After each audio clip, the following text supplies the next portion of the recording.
हम जैन धर्म के उदाहरण से यह समझने की कोशिश करेंगे कि क्या हम एक ऐसा इकोसिस्टम बना सकते हैं जिसमें चीन के लिए कोई जगह ना हो। आप आज एक लिस्ट बनाइए और उस लिस्ट में यह डालिए कि ऐसा कौन सा सामान है चीन का बना हुआ, ऐसी कौन सी ऐप है जिसके बिना आपका जीवन रुक जाएगा।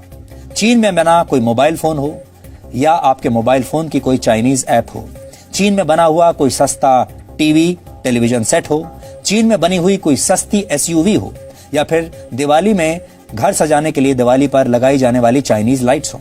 आप एक बार सोच कर देखिए, इनमें से चीन का ऐसा कौन सा सामान है जिसके बिना आपकी जिंदगी बिल्कुल रुक जाएगी, जिसके बिना आप जीवित नहीं रह सकते। अगर हम इन चीजों का इस्तेमाल करना बंद कर देंगे तो कौन सी आफत आ जाएगी। और अगर हम ऐसा करते हैं तो भारत को आत्मनिर्भर बनने का एक और शानदार मौका मिलेगा। अगर हम इन चाइनीज वस्तुओं की जगह पर किसी भारतीय या फिर किसी दूसरे विदेशी सामान का इस्तेमाल करना शुरू कर दें तो इससे बहुत बड़ा फर्क पड़ सकता है, क्योंकि हिंदी चीनी भाई भाई कहने का वक्त अब जा चुका है। अब हिंदी चीनी बाय बाय कहने का वक्त आ गया है। इसलिए आज आपसे हम कह रहे हैं, बैठिए, अपने परिवार से बात कीजिए और एक लिस्ट बनाइए कि क्या आप चीन के सामान के बिना रह सकते हैं। आप में से बहुत सारे लोग अलग अलग धर्मों को मानते हैं, अलग अलग जातियों में जो आपके अपने अलग अलग तौर तरीके हैं उनको मानते हैं, अपने संस्कारों को आप मानते हैं।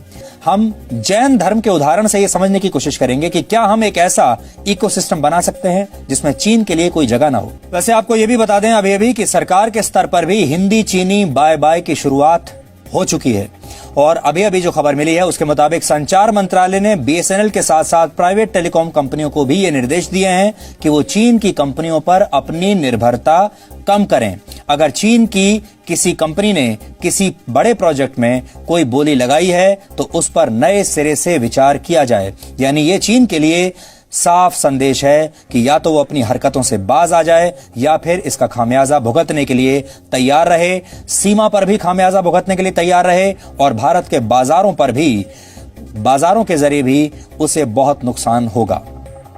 और अगर हम इन तमाम चाइनीज वस्तुओं को अचानक अपनी जिंदगी से बाहर नहीं कर सकते तो क्या हम ये काम धीरे धीरे और आने वाले कुछ वर्षों में कर सकते हैं? ये तो कर ही सकते हैं। लद्दाख के शिक्षाविद सोनम वांगचुक ने कुछ दिन पहले चाइनीज सामान के बहिष्कार की मुहिम चलाई थी और तब उन्होंने कहा था कि चाइनीज सामान का बहिष्कार हम तुरंत शायद नहीं कर पाएंगे, लेकिन इस काम को हमें एक योजनाबद्ध तरीके से करना होगा। इसके लिए सबसे पहले तो आपको मानसिक रूप से तैयार होना है और मुझे लगता है आप सब मानसिक रूप से तैयार हो चुके हैं, क्योंकि जो आज का हमारा हैशटैग है हिंदी चीनी बाय बाय वो अब ट्रेंड कर रहा है और हजारों की संख्या में उस पर ट्वीट्स आ रहे हैं। इसका मतलब भारत के लोगों ने अपने घर बैठे बैठे ही चीन को यह संदेश दे दिया है। लेकिन इसके लिए हमें उसी तरह का संकल्प लेना होगा जैसा संकल्प जैन धर्म के लोग लेते हैं।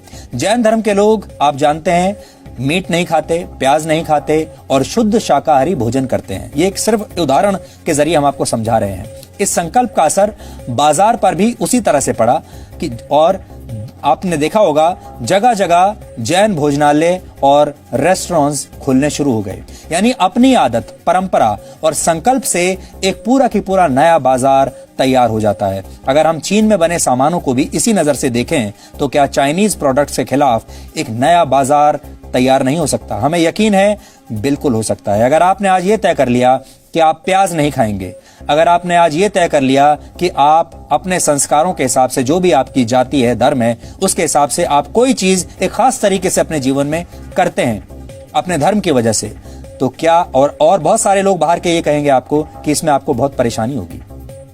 जैसे बहुत सारे जो शाकाहारी लोग हैं, जब वो ऐसी जगहों पर जाते हैं जहां शाकाहारी खाना बहुत मुश्किल से मिलता है, तब भी वो शाकाहारी खाने के अपने संकल्प से हटते नहीं हैं, वो वही करते हैं। और धीरे धीरे उन सब देशों में भी शाकाहारी खाने के रेस्टोरेंट्स खुलने लगे हैं।